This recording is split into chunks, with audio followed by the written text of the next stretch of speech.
बहुत समय पहले एक छोटे से गांव में, जहां हर व्यक्ति भगवान की शक्ति और रहस्य को सम्मान देता था, एक अनजाना अधूरा रहस्य फैल गया। कहा जाता था कि भगवानों और जानवरों के बीच कोई गुप्त संबंध है, जो आत्मा, शक्ति और जीवन के रहस्य को दर्शाता है।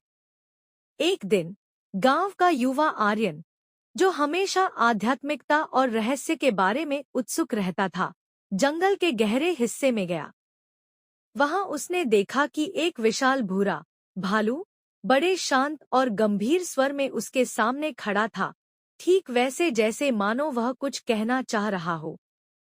आर्यन ने पहले डर महसूस किया, लेकिन फिर भी उसने धीरे से पूछा, तुम कौन हो और क्यों मुझसे बात कर रहे हो?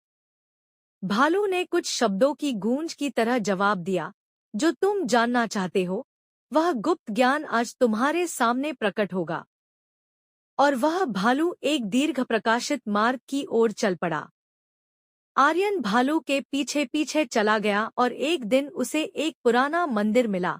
उसकी दीवारों पर अश्व और सिंह की आकृतियां उकेरी हुई थी।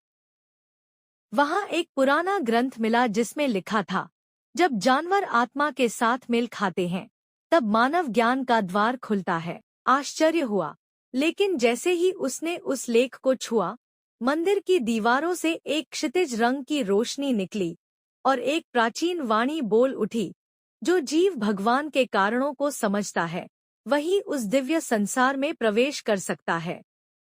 आर्यन को उस समय लगा कि जानवरों की आत्माएं भी ऊंचे आध्यात्मिक संदेश लेकर आती हैं।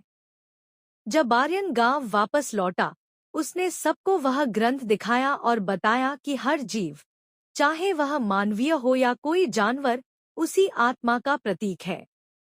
लोगों ने जाना कि भगवान ने हर प्राणी में ज्ञान, शक्ति और रहस्य छुपा रखा है, और यही बात हर बड़े रहस्य की कुंजी है। कहानी का संदेश।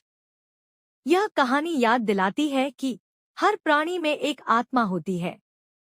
भगवान के रहस्य सिर्फ मंदिरों में नहीं, बल्कि प्रकृति और जीवों में भी हैं। असली ज्ञान वह है जो हम अपने डर से बाहर निकलकर सीखते हैं।